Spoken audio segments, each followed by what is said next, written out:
Græsmarker har brug for dybe rødder. Dybe rødder får de ikke af sig selv. Det er noget, man skal gøre, for at man skal holde det ved lige. Så når man har en græsmark, så skal man kigge efter, hvordan er rodudviklingen igennem græsplantens levetid. Og så skal man tage sin spade med i marken. Spaden med i marken. Grave et hul. Så dybt som man nu kan. Den her klump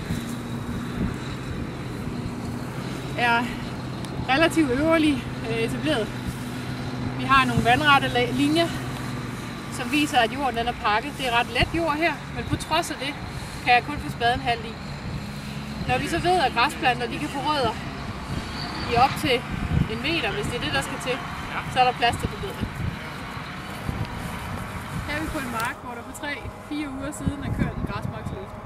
Græsmarkslufteren går 20 cm ned i jorden og hjælper med at løsne jorden, så rødderne kan komme tilbage, hvor de egentlig var, da de startede, og også få adgang til de næringsstoffer, som er nede i jorden. Vand kommer 20 cm ned i jorden, når der er luftet, og det samme gør gødning også.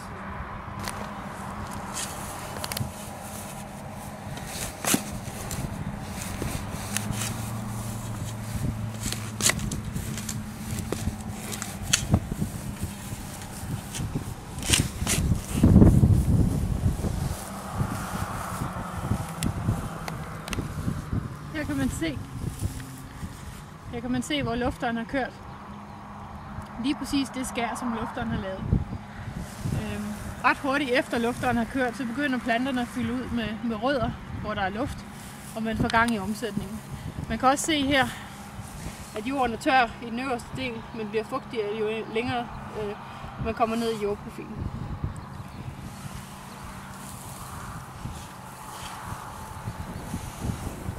Her har vi rødderne i en helt anden dybde. På trods af, at det stadigvæk er en jord, der er svær at grave i, og den gerne vil pakke, så får rødderne allerede mulighed for at komme ned af. Det man skal huske, når man arbejder med græsluftere, det er, at en overkørsel ikke er nok. Tit og ofte så skal der flere behandlinger til, så man får mikrobiologien til at arbejde sammen med. På nogle græsmarker er pakningerne så hårde, så en gruber er vejen frem for at få løst ødelagt de her såler.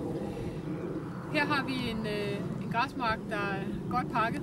Vi har kørt med en græsmarksgruber for 3 uger siden, og vi kan lige prøve at grave et hul og se, hvordan det ser ud.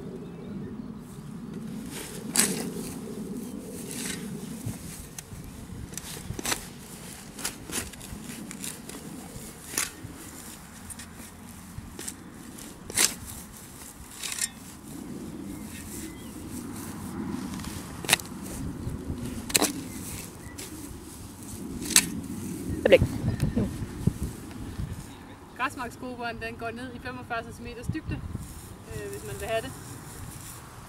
Og her er lidt af, hvad man kan se, den har lavet. Man kan se, at jorden den er løs.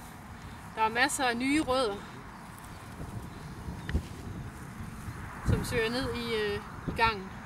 Der er fugtigt hernede. Det vil sige, at den her jord, som er slemt til at blive tør, får mulighed for at opbevare fugten.